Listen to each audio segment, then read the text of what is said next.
दिवि देवेषु वा पुनः सत्वं प्रकृतिजय मुक्तं यद्यपि स्यात् तिथिर्विगुणैः न तदस्ति पृथिव्यां वा दिवि वेदेषु वा पुनः सत्वं प्रकृतिजय मुक्तं यद्यपि स्यात् त्रिभिर्गुणैः न तदस्ति पृथिव्यां वा दिवि वेदेषु न पुनः सत्वं प्रकृतिजय मुक्तं यद्यपि स्यात् त्रिभिर्गुणैः। हरि बोल। हरे कृष्ण प्रभु जी, दंडवत प्रणाम। न तदस्ति पृथिव्यं वा दिवि देवेषु वा पुनः सत्वं प्रकृतिजैर्मुक्तं यद्भिः सेयत्रिभिर्गुणैः। और कोई? हरि बोल। और कोई? जी।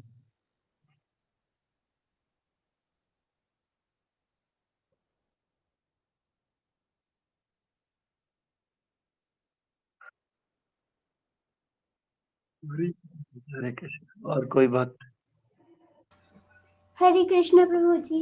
न तदस्ति पृथ्व्यां वा देवी देवेषु वा पुनः सत्वं प्रकृति जैर्मुक्तं यदेभिः स्यात् त्रिभिर्गुणैः। बोल। ओके। तो भगवान कह रहे हैं इस लोक में, स्वर्ग लोकों में या देवताओं के मध्य कोई भी ऐसा व्यक्ति नहीं है जो प्रकृति के तीनों गुणों से मुक्त हो। तो सतोगुण वो था जो शुरू शुरू में विष के जैसा लगता है लेकिन अंत में अमृत के समान है, और जो मनुष्य में आत्म साक्षात्कार जगाता है वो सात्विक सुख कहलाता है। तो जो असली सुख है शुरू शुरू में वो विष के समान लगता है, ऐसे लगता है कितना टफ है, बहुत मुश्किल है, मैं नहीं कर पाऊंगा। लेकिन जब हम उसको करते हैं तो अंत में वो अमृत के समान लगता है, और जो मनुष्य में आत्म साक्षात्कार को जगाता है वो सात्विक सुख कहलाता है। रजोगुणी सुख कैसा है? जो सुख इंद्रियों द्वारा तथा उनके विषयों के संसर्ग से प्राप्त होता है। जो हम कंफर्टेबल जोन में रहते हैं, कंफर्टेबिलिटी चाहते हैं, वो रजोगुणी है। जो प्रारंभ में तो अमृत तुल्य लगता है किंतु अंत में विष तुल्य हो जाता है, वो रजोगुणी कहलाता है। तो जो हमारे को बर्बाद करने वाला सुख है शुरू शुरू में हमें अमृत के जैसा लगता है, बहुत मस्त मजा आता है। सबसे बड़ी बात, आजकल सुबह सुबह जब रजाई में हम सोते हैं 6 बजे तक, 7 बजे तक, 8 9 बजे तक, तो उस समय ऐसे लगता है अमृत के समान है। लेकिन ये बाद में कष्ट देने वाला होता है। ये आपको खुद को भी कष्ट देता है, आपके शरीर को भी कष्ट देता है, आपकी आध्यात्मिक प्रगति को रोकता है, आपकी भौतिक प्रगति को रोकता है, साथ ही साथ दूसरों को भी कष्ट देने वाला होता है और पूरे माहौल को तमोगुणी बना देता है। तो ये विष के समान है, शुरू में अमृत के समान है लेकिन इसके समान है। यदग्रे चानुबंधे च सुखम मोहनमात्मना निंद्रा आलस्य प्रमोदत्तम तत्ता समुदहातमम। और इससे भी खतरनाक गुण क्या है? जो सुख आत्म साक्षात्कार के प्रति अंधा है, जो अंधा हो गया, सब कुछ पता है कि नहीं करना चाहिए लेकिन फिर भी कर रहा है, अंधा हो गया वो आदमी। जो प्रारंभ से लेकर अंत तक मोह कारक है, जो निंद्रा आलस्य तथा मोह से उत्पन्न होता है, वो तामसिक कहलाता है। तो जो ये तामस वाला सुख है, जिसको मैं रजाई वाला सुख कह रहा था, वो एक्चुअल में ये वाला सुख है, तीसरा तमोगुणी सुख है। निंद्रा में बहुत सुख आता है, आलस करने में सुख आता है, और मोह करने में सुख आता है। मोह जरूरी नहीं है पत्नी से मोह हो, और या घर वालों से मोह हो, परिवार वालों से मोह हो। मोह कई प्रकार का हो सकता है। मान लिया मेरी आदत है टॉफी खाने की, और मैं अपनी इस आदत को नहीं बदल पा रहा हूँ, तो इसको भी मोह बोले। मैं उस टॉफी में सुख ढूंढ रहा हूँ एक तरह से। तो कोई भी हमारी आदत जिससे हम बहुत ज्यादा अटैच्ड हैं, जिसको हम छोड़ नहीं पा रहे हैं, वो आदत मोह कहलाती है। तो इसी प्रकार से आज के इसमें कह रहे हैं, 3 गुणों को पहले भगवान ने बताया, और इन 3 गुणों के बाद भगवान कह रहे हैं इस लोक में, यानी कि पृथ्वी लोक में, स्वर्ग लोक में और देवताओं के लोक में कोई भी ऐसा व्यक्ति नहीं है जो इन 3 गुणों से मुक्त होगा। या तो सतो में होगा, या रजो में होगा, या तमोगुण में होगा, निश्चित है। अंतर इतना है, सतोगुणी व्यक्ति जो होगा उसका उद्धार संभव है, लेकिन रजोगुणी और तमोगुणी व्यक्ति का बिल्कुल भी उद्धार संभव नहीं। इन दोनों गुणों को सुधरना ही होगा, वरना कोई आस नहीं है भविष्य की। भौतिक जीवन भी अपना बर्बाद हो जाएगा, आध्यात्मिक जीवन, सोशल जीवन और हर तरह का जो हमारा जीवन है नष्ट हो जाएगा पूरी तरह। इसीलिए तमोगुणी और रजोगुणी व्यक्तियों को उठ करके सतोगुणी में जाना होगा। इस लोक में हर प्रकार के व्यक्ति रहते हैं। स्वर्ग लोक और देवताओं के लोक में केवल सतोगुणी लोग रहते हैं। देवता लोग सतोगुणी होते हैं, तपस्या करते हैं, इसीलिए तो वो देवता बने। और जो हमारा लोक है, इसमें आपको तमोगुणी भी मिल जाएंगे, रजोगुणी भी मिल जाएंगे, सतोगुणी भी मिल जाएंगे। और अधो गच्छति तामसा, भगवान कह रहे हैं जो तमोगुणी व्यक्ति है वो नीचे की तरफ जाता है। ऊर्ध्वम गच्छति सात्विका, जो सतोगुणी लोग हैं वो ऊपर की तरफ जाते हैं। और जो रजोगुणी लोग हैं वो दोबारा इसी संसार में आते हैं। लेकिन जरूरी नहीं है वो रजोगुणी रहे, वो अगर प्रयास करेंगे तो सतोगुणी बन जाएंगे, प्रयास नहीं करेंगे तो तमोगुणी भी बन सकते हैं और ज्यादा। ये सब हमारी आदतों के ऊपर डिपेंड करता है। और ये आदतें इतनी हैवी हो जाती हैं, इनको समझ पाना बड़ा मुश्किल होता है और इनको ओवरकम करना तो बहुत ही मुश्किल होता है। तो इस प्रकार से हमें जो है इन तीनों गुणों से मुक्त होना है। और आप देखेंगे इस श्लोक में भगवान कह रहे हैं, इस श्लोक में भी तीनों गुण है। इस श्लोक में तो तीनों तरह के गुण है, क्योंकि बीच में पृथ्वी लोक है, ऊपर 7 लोग हैं, नीचे भी 7 लोग हैं, सारे 14 लोग हैं। ऊपर के लोग सतोगुणी लोग हैं, नीचे के लोग तमोगुणी हैं, और हम लोग सतो रजो तमो तीनों तरह के गुण हमारे अंदर पाए जाते हैं। ज्यादातर लोग इस संसार में तमोगुणी होते हैं, जो नींद प्रिय होती है, आलस प्रिय होता है। और लगभग इतने ही रजोगुणी भी होते हैं, जो काम में डूबे हुए हैं, क्रोध में डूबे हुए हैं, मोह में डूबे हुए हैं, लोभ में, मद मत्सर्य अहंकार में डूबे हुए हैं, ये सब रजोगुणी। और बहुत कम परसेंटेज सतोगुणी लोगों का है, जो सुबह जल्दी उठते हैं, उठ के भगवान का नाम लेते हैं और काम क्रोध लोभ मोह से ऊपर उठने का प्रयास कर रहे हैं। जो व्यक्ति प्रयास भी कर रहा है वो व्यक्ति भी सतोगुणी कहलाता है, क्योंकि पूरी तरह से इससे ऊपर उठ पाना बड़ा मुश्किल है। लेकिन जो व्यक्ति एंडेवर कर रहा है, जो व्यक्ति एफर्ट कर रहा है इन चीजों के लिए, वो व्यक्ति भी सतोगुणी में माना जाता है। तो इस प्रकार से सतोगुणी लोगों की संख्या बहुत कम है। और जो व्यक्ति सतोगुण को अपने जीवन में धारण कर लेता है, उस व्यक्ति का उद्धार निश्चित है, एकदम निश्चित है। तो इस प्रकार से और संगति का बड़ा असर होता है। हम सबको सतोगुण में आना है, तो हमें सतोगुणी व्यक्तियों के साथ रहना होगा। तमोगुणी व्यक्तियों के साथ रह के हमारी चेतना भी दूषित हो जाती है। हमें तमोगुणी व्यक्तियों का संग बिल्कुल छोड़ देना चाहिए। और अगर रहना भी पड़ता है किसी कारणवश, तो बीच बीच में सतोगुणियों के बीच जाना चाहिए, ताकि हमारा सतोगुण बरकरार रहे। तो सॉरी प्रभु, कुछ हैंड रेज कर रहे थे। हरे कृष्ण प्रभु जी। प्रभु जी, मेरा एक क्वेश्चन है। तो मेरा एक सवाल है कि जैसे आप बोल रहे हैं कि कि हमें ऐसे जैसे सुख मिलता है, वो पहले से सुख मिलता है, फिर उसके बाद फिर रियलाइजेशन होता है कि हमने पूरा डे वेस्ट कर दिया। तो प्रभु जी, हम क्या कर सकते हैं? जैसे अगर हमें सुबह जल्दी उठना है, या तो हमें इस तमोगुण का सुख को दूर करना है, या पैशन पैशन थोड़ा कम करना है और सतोगुण में आना है, तो हम लोग क्या कर सकते हैं? कि हम क्या प्रयास कर सकते हैं कि हम सतोगुण में सुबह जल्दी उठ पाए और जो भी अपना है? प्रिया, हाँ। हम जो जीव है ना, हमारे बस में कुछ भी नहीं है, सब भगवान करते हैं। हमारे बस में केवल एक ही है, हम लोग इच्छा कर सकते हैं। हम केवल इच्छा कर सकते हैं, डिजायर कर सकते हैं। ये डिजायर हमारी पूरी हो जाती है जब हम बहुत इंटेंस डिजायर करते हैं। लेकिन हमारे अंदर इच्छा की कमी होती है, इच्छा ही नहीं होती है सफल होने की। तो हमें ज्ञान प्राप्त करना है, ज्ञान प्राप्त करके इच्छा करनी है, और इच्छा करके धीरे-धीरे सतोगुणी लोगों का संग करना है। अगर इच्छा नहीं होगी ना, आप प्रभुपाद जी के साथ भी रहोगे, आप किसी के साथ भी रह जाओ, वो व्यक्ति 3:30, 4, 5 उठेगा, आप नहीं उठ पाओगे। बहुत सारे इस्कॉन मंदिर में आप देखोगे, हर मंदिर में आपको 1-2 लोग ऐसे मिलेंगे तमोगुणी, जो 8-8 बजे तक सोते रहेंगे, 7-7 बजे तक सोते रहेंगे, 6-6 बजे तक सोते रहेंगे। उनका कोई कुछ नहीं कर सकता है, उनका उद्धार नहीं हो पाएगा कभी। क्यों? इच्छा नहीं है अंदर से, प्रयास ही नहीं करते हैं। ये देखिए, ये सब बात बेकार की बातें हैं, कृपा करो प्रभु मेरा उद्धार, ऐसा कुछ नहीं। एक्चुअली हमारी कृपा, हमारा उद्धार केवल हम कर सकते हैं। हमारे अंदर इच्छा ही नहीं है, तो बताओ दूसरा व्यक्ति क्या कर लेगा? प्रभुपाद जी के साथ इतने लोग रहते थे, बहुत सारे लोगों का फॉल डाउन हो गया, वो लोग अभी भक्ति में ही नहीं। तो जब प्रभुपाद जी नहीं सुधार पा रहे हैं ऐसे लोगों को, हम कैसे सुधार पाएंगे? हमारे साथ भी ऐसा एग्जाम्पल है, नहीं हो पा, कई एग्जाम्पल देखता हूँ मैं लाइफ में। रोज 7 वाला रोज उठता है, वो उठते ही नहीं। क्यों नहीं उठते हैं? इच्छा नहीं है अंदर से। तो दूसरा व्यक्ति क्या कर लेगा? कुछ नहीं कर पाएगा। सुधरना नहीं चाहते, जीवन को नरक बनाना चाहते हैं, तो इसमें दूसरा व्यक्ति कुछ नहीं कर सकता। तो आपको क्या करना होगा? प्रभुपाद कहते हैं और महाराज भी कहते हैं, हमें केवल एक ही काम करना है, हमें इच्छा करनी है, बस। जैसे ही हमने डिजायर किया और उस डिजायर करने के पीछे धीरे-धीरे प्रेयर भी करनी है। हमें अपना प्रयास करना है और प्रयास करने में निश्चित रूप से हम सफल होंगे। ये मेरा व्यक्तिगत अनुभव है। मैं ऐसा व्यक्ति हूँ या ऐसा व्यक्ति था पहले कि मैं 7 बजे एग्ज़ैक्ट उठता, मुझे आज भी याद है 7, साढ़े 7, सवा 7 मेरा रेगुलर टाइम था। किसी दिन लेट सोए तो 8 या साढ़े 8 पे हो जाता था कॉलेज के समय। 9 साढ़े 9 बजे हमारा कॉलेज होता था, 9 बजे निकलना होता था घर से, 10 बजे तक पहुँचते थे, मुझे आज भी याद है। तो मैं एग्ज़ैक्टली उस समय नहाते भी नहीं थे, हाथ-मुँह धोया और फटाफट से 8:45 उठे और 15 मिनट में हाथ-मुँह धोया, चाय-वाय बनाते थे, उस समय ब्रेड रहता था। ब्रेड चाय पी के 9 बजे निकलते थे।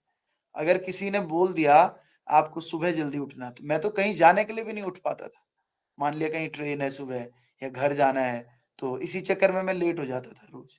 और इसी चक्कर में मैं कई बार बाइक से ही घर निकला हूँ, क्योंकि 9-8 बजे उठा हूँ और 9-10 बजे तक सारी गाड़ियां चले जाती। तो इतना आलसी व्यक्ति, जब आज भागवतम क्लास में करता हूँ रोज, बहुत कम ऐसा होता है कि मैं मिस कर दूं। मिस करूं भी इसलिए क्योंकि कभी यात्रा में हूँ, कभी मंदिर गया हूँ, तब मैं मिस करूं वो बात अलग है। लेकिन जब मुझ जैसे व्यक्ति के अंदर चेंज आ सकता है, तो किसी भी व्यक्ति के अंदर चेंज आ सकता है।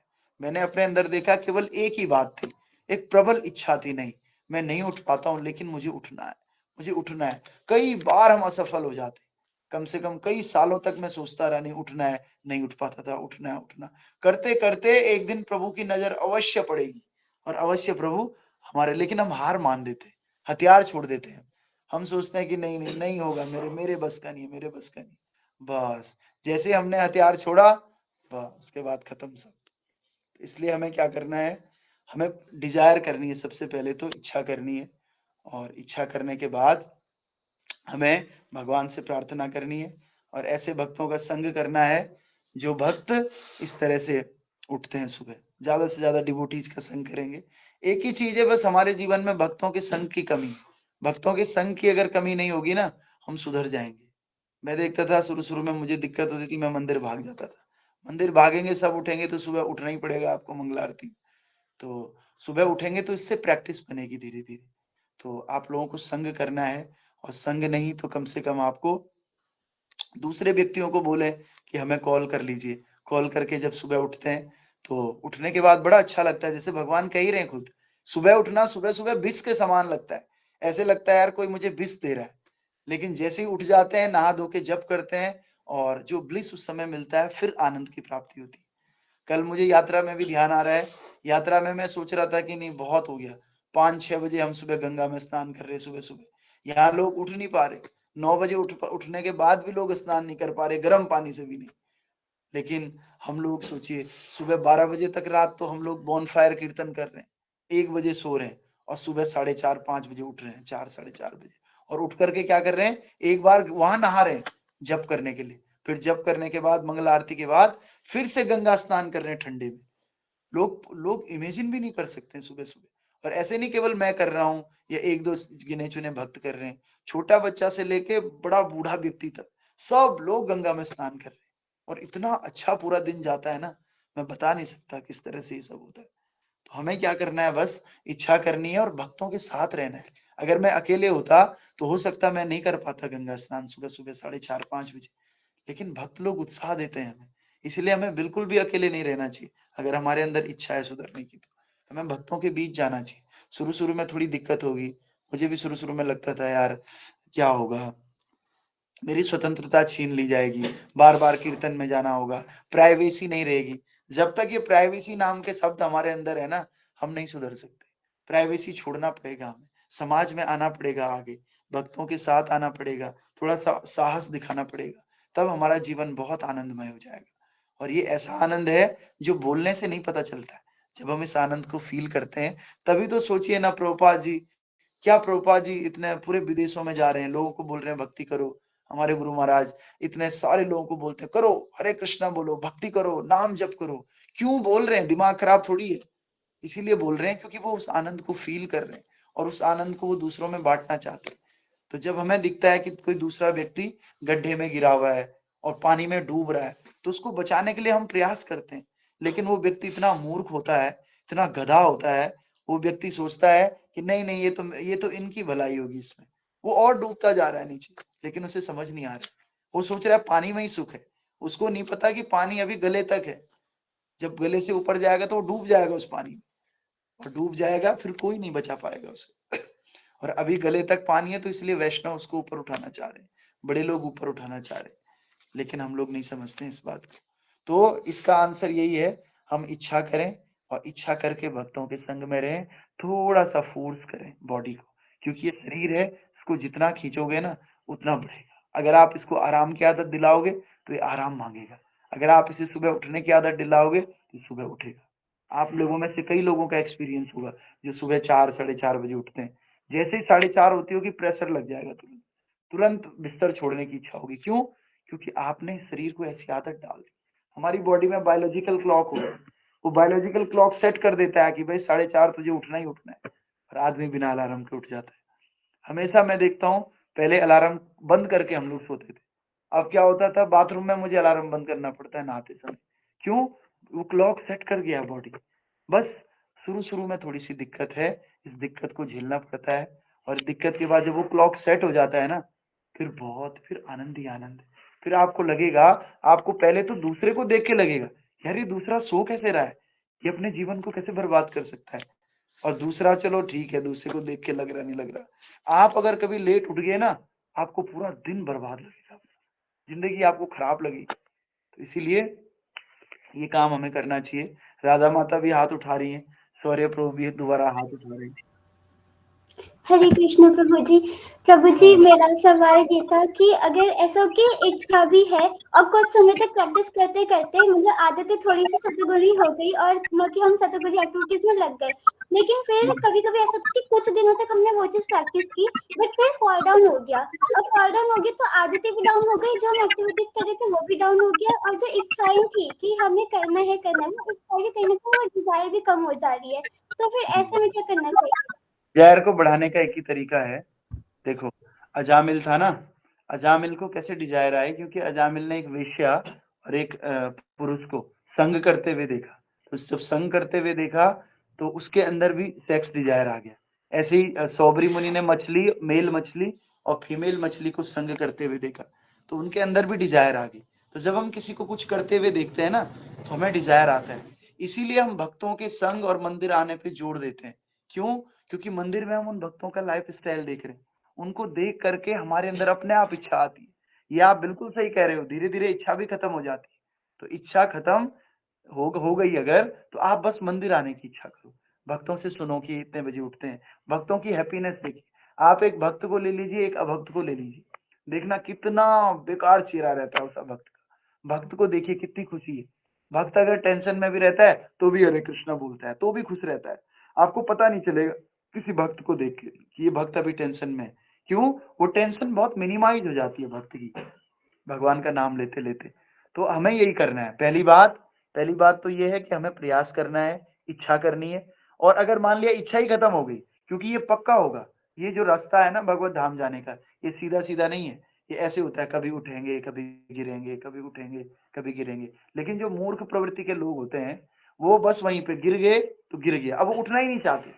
तो उठने की इच्छा करने के लिए हमें भक्तों का संग करना होगा, या बात करनी होगी वैष्णवों से, एक दूसरे से बात करनी होगी। मोटिवेशन मिलता है इससे कि प्रभु जी आप कितने बजे उठ रहे हो, मैं इतने बजे उठ रहा हूँ। जब हम दूसरे की जीवन शैली देखते हैं तो हमें मोटिवेशन मिलता है। अपना खान पान सुधारना होगा, बीच में प्रसाद लेना होगा, माला नहीं छोड़नी होगी, तब जाके अच्छा होगा। या मान लिया लेट भी उठ रहे हैं, 7 बजे उठ रहे हैं, 7 बजे उठ के भी नहा धो के माला करें, प्रे करें कि भगवान आज तो मैं 7 बजे उठा, कल कृपया करके मैं 6 बजे उठ जाऊं, 5 उठ जाऊं। इस तरह से प्रतीक प्रभु भी कुछ कह रहे हैं। प्रभु जी, जैसे हम जैसे मेरा बीच में रूटीन बन गया था, 2-3 महीने बन गया था, मतलब टाइम से उठना, सुबह टाइम से पूजा वगैरह करके माला वगैरह करके फिर भगवत क्लास लेना, और क्या बोलते हैं, मतलब मैंने सारा जितने भी फालतू आलतू में ऐप थे इंस्टाग्राम वगैरह सब डिलीट कर दिया था ऑलमोस्ट। खाली मैं मतलब कथा वगैरह सुनता था और भजन वगैरह। तो धीरे धीरे मतलब टाइम में फर्स्ट वजह से और इन चीजों में टाइम नहीं देने से छूट गया सारा दोबारा। 2-3 बार हो चुका है ऐसा। 2-3 नहीं, अभी जीवन में कई बार हो गया ऐसा, बार-बार हो गया ऐसा। तो आपने क्या करना है, छूट गया फिर से शुरू करना है, छूट गया फिर से। हमारे साथ भी बहुत हुआ है ऐसा। हमारे साथ तो 6-6 महीने का भी गैप आ गया कहीं 2014-15 में 6-6 महीने का गैप आ जाता था। तो हम बस भक्त हमें दोबारा से कनेक्ट कर लेते हैं एक्चुअली। बहुत सारे भक्त ऐसे हैं जो पहले नहीं करते थे, दोबारा से कनेक्ट हो जाते हैं। तो इस तरह से आपने बस छोड़ना नहीं है, बीच में गैप आएगा, हम उसके लिए हम लोग हैं, हम कॉल करते हैं बार-बार। भक्त लोग कॉल करते हैं, कॉल कर के उठाते हैं। अभी सुधांशु प्रभु नहीं आ रहा है देखो, कभी क्लास में नहीं आता है, लेकिन मैं कॉल करना थोड़ी छोड़ता हूँ। अनुराग प्रभु नहीं आते थे बीच में 2-3 महीने, मैंने कभी कॉल करना नहीं छोड़ा। लोगों को क्या लग रहा है, फालतू ही कॉल कर रहे हैं। अर्जुन नहीं आ रहा था, नितेश अर्जुन, हमने रोज कॉल किया उनको, रोज विदाउट फेल एवरीडे। परमजीत प्रभु बीच में नहीं आ रहे, लेकिन मैंने कॉल करना नहीं छोड़ा। देखिए सब लोग दोबारा आ रहे हैं नहीं आ रहे हैं, बताइए, जी जी आर दे कमिंग और नॉट? जी प्रभु जी। यस। और अगर मैं कॉल करना छोड़ देता तो आते या नहीं आते, बताओ? नहीं आते हो। तो नहीं ऐसे ही ऑनलाइन में भी संख्या कभी बढ़ती रहेगी, कभी घटती रहेगी। बस हमें अपना प्रयास नहीं छोड़ना। जैसे हमारे साथ रहता है दिव्यांशु, ये नहीं आता है, कभी आता है, कभी नहीं आता है, कभी नहीं उठता है, लेकिन मैं बोलना थोड़ी छोड़ दूंगा, क्योंकि एक टीचर है, टीचर तो बोलता रहेगा ना स्कूल में। स्कूल में ऐसे थोड़ी छोड़ देगा, और नहीं करने दो बच्चे जो कर रहे हैं। आज कल परसों कभी ना कभी वो समझेगा बात को। लेकिन हाँ, अगर आप मैं फोन नहीं करता और वो भक्ति में नहीं आते, तो वो तब जरूर बोलते। अगर मैं इसको ना बोलूं, दिव्यांशु को डांटू नहीं, बोलू नहीं कुछ, तो ये आज तो अच्छा लगेगा इसको, अमृत के समान। लेकिन जब ये बड़ा हो जाएगा, इधर उधर जाएगा, असफल रहेगा जिंदगी में, तो ये बोलेगा यार मामा ने मेरे साथ अच्छा नहीं किया, यार काश मेरे को उस डांट देते, मेरे को उस समय समझा देते, तो आज मेरी जिंदगी बन जाती। और हाँ, अगर मेरे डांटने के बाद भी, मेरे कहने के बाद भी अगर ये असफल होता है, तो कम से कम ये मेरे को कुछ नहीं बोलेगा। ये बोलेगा हाँ भाई, सर ने तो बोला था, मामा ने तो बोला था, मैं नहीं समझा, वो बात अलग है। ऐसे आप लोगों के साथ भी, अगर मैं नहीं कॉल करूं, तो आप बोलोगे अरे प्रभु जी स्वार्थी है। प्रभु जी ने जैसे ही देखा नहीं आ रहा क्लास में, कॉल करना ही छोड़ दिया। लेकिन अगर मैं कॉल करूं ले, तो आप भक्ति में आएंगे, अच्छा करेंगे। मान लिया नहीं भी आए भक्ति में, तो कम से कम कल को आप मेरे को दोष नहीं दे सकते। आप मेरे लिए रिस्पेक्ट आपके अंदर बना रहेगा, नहीं मैं नहीं आया, गुरुजी ने तो कॉल किया था रोज रोज। तो इसीलिए सबको मैं कॉल करता हूँ यहाँ पर, जितने भी लोग हैं, ताकि जी प्रभु जी। भक्ति में सब प्रगति कर सके। हाँ प्रतीक प्रभु कुछ कह रहे हैं? नहीं प्रभु जी, बस वही पूछ रहा था कि क्योंकि दो बहुत 3-4 नहीं, बार आपको छूट भी गया था, हम इसलिए कॉल आपसे मैंने आपसे करते रहेंगे। पूछा। हाँ, भक्तों को आप अथॉरिटी दीजिए कि भक्त आपको कॉल कर सके कभी भी, और आपकी आध्यात्मिक चेतना का विकास कर सके। भक्त आपको वो करते हैं ना, धीरे धीरे आपको बोलते, उसका महत्व बताते हैं भक्त की, हाँ आओ सुबह क्लास में ये हो रहा है, इस समय ये हो रहा है। तो ऐसे ही देखो, जैसे हम आपको कर रहे हैं ना, मुझे भी किसी ने कॉल किया होगा जब मैं शुरुआती दिनों में रहा होगा, मुझे भी ट्रेंड किया होगा, आ जाओ, मैं गिरा होऊंगा। मुझे याद है मैं हॉस्टल में रहता था बलूनी के, और 2 माला या 3 माला करता था, माला भी लेकर नहीं गया था जब मैं मंदिर से वापस गया था। तो मुझे एक चैतन्य जीवन प्रभु थे, प्रभु जी तो जानते हैं, शरद प्रभु जानते होंगे, चैतन्य जीवन प्रभु मुझे बोलते हैं कि अरे कोई बात नहीं, मत आना, मत आओ इधर मंदिर में, बस माला लेकर चले जाओ अपना माला तो लेकर चले जाओ। तो उस बहाने वो मंदिर बुलाते हैं, मंदिर बुला के फिर मुझे बोलते हैं देखिए प्रभु जी, कोई नहीं आप वहां रहिए, लेकिन 2-3 माला तो कर लो, चलो ज्यादा मत करो, 4 कर लो। तो इस तरह से धीरे धीरे मैं हॉस्टल के कमरे में बैठ के माला करता था। फिर उन्होंने मुझे टारगेट दिया, ओके आप रोज यहाँ नहीं आ सकते हो ना, आप सैटरडे संडे आया करो, प्रसाद का लालच दे दिया। तो फिर मैं सैटरडे संडे जाता था। ऐसे ऐसे करके धीरे धीरे जब चेतना शुद्ध होती है, तो फिर किसी के बोलने की आवश्यकता नहीं है। आज कोई मुझे बोलता थोड़ी है कि यहाँ मंदिर आओ, जान अपने आप ही चले जा। इसी तरह से हमें क्या करना है, पहले खुद ट्रेंड होना है, खुद पहले दूसरों से शिक्षा लेनी। शिक्षा लेके जब हम हमारा कन्विक्शन हो जाए अच्छा, तब यही कन्विक्शन हमें दूसरों को देना है। इसीलिए तो प्रभुपाद कहते हैं प्रचार ही सार है, प्रीचिंग इज द एसेंस। अपना टाइम निकाल के लोग प्रचार कर रहे हैं। अभी हम अपना काम धंधा छोड़ के, या ये सब कमाई धमाई छोड़ के क्यों प्रचार कर रहे हैं? क्योंकि इसका वैल्यू है, और यही दुनिया, यही आधार है एक्चुअल में। Preaching is the basis. तो हमको किसी ने प्रीच किया, हम किसी को प्रीच करेंगे, वो किसी और को प्रीच करेंगे। तो इस तरह से भगवान कह रहे हैं ये सबसे इंपॉर्टेंट काम है। और भगवान को वही भक्त सबसे अच्छा लगता है जो उसका रियलाइजेशन है वो दूसरों को शेयर करता है। तो हम सब लोगों को यही करना है, दूसरों को शेयर करना है, और शेयर करके भक्ति में आगे बढ़ना है। तो अगर मैं चाहूँ सुबह आप सब लोग देखते होंगे सचिनंदन प्रो का क्लास चलता है 7 से 7:30। मैं चाहूँ तो चुपचाप उसमें फर्स्ट क्लास ज्वाइन कर सकता हूँ। गला फाड़ने की क्या ज़रूरत है? क्या ये सब किसी को कॉल करो, ये सब करो। कल मैं भी कह भी रहा था प्रभु जी को, तो मैं चाहता तो वो कर सकता था। ये सब ड्रामा करने की ज़रूरत ही नहीं है। लेकिन फिर जो ये लेट आते हैं, कॉल करके नहीं आते हैं, आप लोग नहीं आ रहे होते अभी इस समय, तो कहीं न कहीं कोई थोड़ा नाम ले रहा है, कथा सुन रहा है, तो हमें उसका निमित्त बनना चाहिए। हमें प्रयास करना चाहिए अपनी तरफ से कि हम लोगों को ला सकें, मंदिर से जोड़ सकें, सीनियर डिवोटीज़ से जोड़ सकें, महाराज से, प्रभुपाद जी से जोड़ सकें और इस तरह से उनको पकड़ के रखें, क्योंकि हर व्यक्ति केयर चाहता है भक्ति में। हर व्यक्ति चाहता है कि मैं कोई कॉन्टैक्ट पर्सन मिले, मैं उससे कॉन्टैक्ट करूँ, अपने डाउट पूछूँ। तो इस तरह से हमें पहले खुद अपने डाउट क्लियर करने चाहिए। क्लियर करने के बाद फिर लोगों के लिए एक फैसिलिटेटर बनना चाहिए, हमें लोगों के लिए फैसिलिटी देने वाला। तो इस प्रकार से आप सभी भक्तों का स्वागत है। सब लोग आइए। सुबह मैं तो कहता हूँ सब लोग एक नियम बना दीजिए कि 2 लोगों को मैं कॉल करूँगा बस। और हम लोग यात्रा, प्रभु जी ने कल मुझे कहा है कि यात्रा नहीं लेकर जा रहे हो आप। हम सब लोग यात्रा पे जाएँगे, अभी थोड़ा ठंडा कम हो जाएगा। वृंदावन जाएँगे या क शुक्रताल जाएँगे। ज़रूर जाएँगे, 20-25 लोग हम यात्रा पे जाएँगे। प्रभु जी ने 3 बार बोल दिया, लेकिन हम जा नहीं पाते, कोई प्लानिंग बन नहीं पाती है। तो इस बार तो जाना ही पड़ेगा, क्योंकि इस बार तो प्रभु जी ने बहुत स्ट्रिक्टली बोला है कि यात्रा बहुत आवश्यक है। धाम अगर नहीं दिखाएँगे लोगों को तो फिर लोग जुड़ते नहीं। ऑनलाइन कितने दिन चलता रहेगा? ऑनलाइन भी ठीक है, लेकिन धाम भी हमें जाना चाहिए।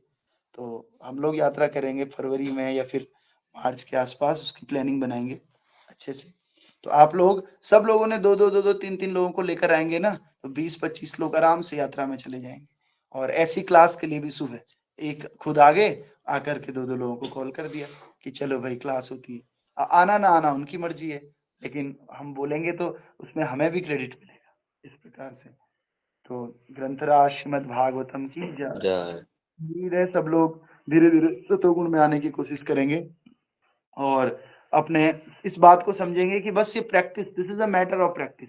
जैसा-जैसा हम इस शरीर को आदत डलवाएँगे, वैसा-वैसा हो जाएगा। टोपी की आदत डलाई है तो टोपी पहन रहा हूँ, अभी टोपी हटाऊँगा, 10 दिन बिना टोपी के रहूँगा तो ऐसी आदत पड़ जाएगी। जैसा आप रहते हो, जैसी आप प्रैक्टिस करते हो, वैसे आपको इसीलिए अच्छे गुण अपने जीवन में धारण करने चाहिए। इससे आप तो खुश रहोगे ही, साथ में आपके आस-पास वाले सुख रहेंगे। किसी के दुःख का कारण नहीं बनना चाहिए हमें, किसी की परेशानी का कारण नहीं बनना चाहिए। खुद की भी सुखी का कारण बनना चाहिए और ऐसा आचरण करना चाहिए कि दूसरा हमें देख के खुश हो और हम दूसरे की खुशी का कारण बन सकें। ठीक है? बोझ नहीं बनना चाहिए किसी पे। तो शिला प्रभुपाद की जय, ग्रंथराज गीता की जय। कल मिलते हैं, गला भी मेरा थोड़ा खराब है, कल मिलते हैं।